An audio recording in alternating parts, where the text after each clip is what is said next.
വചനം ദുർലഭമായിരുന്ന കാലത്ത്, ദർശനമേറെ ഇല്ലാതിരുന്ന കാലത്ത്, ശമൂവേൽ ബാലൻ ദൈവത്തിൻ്റെ ആലയത്തിൽ ദൈവത്തിൻ്റെ പെട്ടകത്തോട് ചേർന്ന് നിൽക്കുകയാണ്.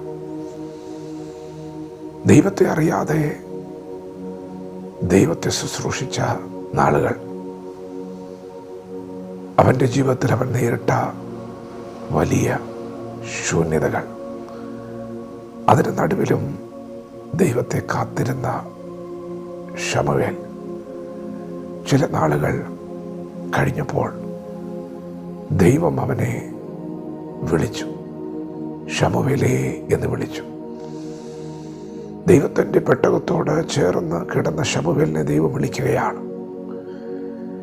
ശമൂവേൽ വേഗം എഴുന്നേറ്റ് അന്ന് ആലയത്തിൽ ശുശ്രൂഷകനായിരിക്കുന്ന ഏലി പുരോഹിതൻ്റെ അടുക്കൽ വന്ന അടിയനിതാ എന്ന് പറഞ്ഞു. ഏലി പുരോഹിതൻ പറഞ്ഞു, ഞാൻ നിന്നെ വിളിച്ചില്ലല്ലോ. ശമൂവേൽ വീണ്ടും പോയി കിടന്നു.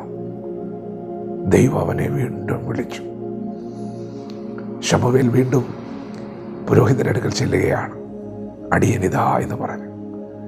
ഞാൻ നിന്നെ വിളിച്ചില്ല മകനെ എന്ന് ഏലി പറഞ്ഞു. അവൻ വീണ്ടും പോയി കിടന്നു. ദൈവം അവനെ വീണ്ടും വിളിക്കുകയാണ്.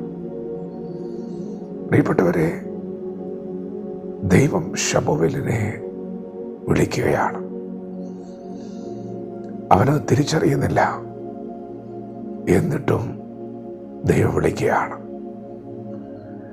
അവനത് തിരിച്ചറിയുന്നത് വരെ ദൈവം അവനെ വിളിച്ചു.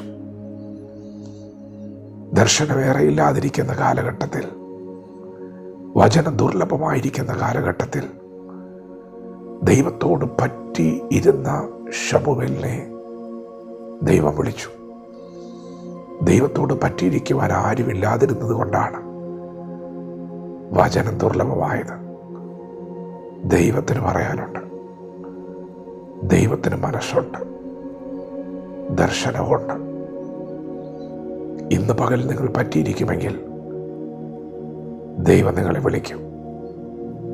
ദൈവത്തിന് നിങ്ങളോട് സംസാരിക്കാനുണ്ട്.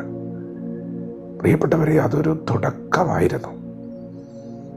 അവൻ അത് തിരിച്ചറിയുന്നത് വരെ അന്ന് രാത്രി ദൈവം അവനെ വിളിച്ചുകൊണ്ടേയിരുന്നു. ഏലി പറഞ്ഞു, ഇനി വിളിച്ചാൽ യഹോവേ അരുളി ചെയ്യണമേ, അടിയനിതാ എന്ന് പറയണം. അങ്ങനെ പ്രതികരിച്ചു. ദൈവം അവനോട് പറഞ്ഞു, ഞാൻ ഇസ്രായേലിൽ ഒരു കാര്യം ചെയ്യാൻ പോവുകയാണ്. പ്രിയപ്പെട്ടവരെ, ശമൂവേലിൻ്റെ ശൂന്യതയുടെ നടുവിൽ, ശമൂവേലിൻ്റെ കാത്തിരിപ്പിനൊടുവിൽ ശമൂവേലിന് ദൈവം വെളിപ്പെട്ടപ്പോൾ ദൈവം അവനോട് പറഞ്ഞത് അവൻ്റെ രാജ്യത്തെക്കുറിച്ചാണ്. ദൈവം നിങ്ങളെ വിളിക്കുന്ന സമയമുണ്ട്. ദൈവം നിങ്ങളോട് ഇടപെടുന്നൊരു സമയം വരുന്നുണ്ട്. ആ സമയത്ത് ദൈവം നിങ്ങളോട് സംസാരിക്കാൻ പോകുന്നത് ഒരു ജനതയ്ക്ക് വേണ്ടിയായിരിക്കും. ഒരു ജനതയ്ക്ക് വേണ്ടി ദൈവം നിങ്ങളെ അഭിഷേകം ചെയ്യും. ഇന്നത്തെ ശൂന്യതകളും വരൾച്ചകളും കണ്ട് നിങ്ങൾ ഭാരപ്പെടണ്ട. ദൈവത്തോട് ചേർന്ന് നിൽക്കുക. ദൈവം അവനോട് സംസാരിച്ച് തുടങ്ങുകയായിരുന്നു. അതൊരു തുടക്കമായിരുന്നു. പിന്നെ അങ്ങോട്ട് മരണം വരെ ആ ശബ്ദം തുടർന്നുകൊണ്ടേയിരുന്നു. അവൻ പുരോഹിതനായി, പ്രവാചകനായി, ന്യായാധിപനായി, ദൈവത്തിന് പകരം ഈ ഭൂമിയിൽ ദൈവത്തിൻ്റെ ശബ്ദമായി ശമൂവേൽ മാറി. കാത്തിരിക്കാമോ വിശ്വസ്തയോടെ? അങ്ങനെയാണെങ്കിൽ ദൈവവും തൻ്റെ വിശ്വസ്തത തെളിയിക്കും. ദൈവം നിങ്ങളെ പേര് ചൊല്ലി വിളിക്കും, വ്യക്തമായി സംസാരിക്കും. ദൈവത്തിന് തൻ്റെ ഹൃദയം പകരാനുണ്ട്. കാത്തിരിക്കുന്നവനോട്, പറ്റിയിരിക്കുന്നവനോട് ദൈവം ഇടപെടാൻ പോവുകയാണ്. വചനത്തോട് പ്രതികരിക്കാം. ദൈവം നമ്മെ ഓരോരുത്തരെയും പകൽ അനുഗ്രഹിക്കുമാറാകട്ടെ. ആമേൻ.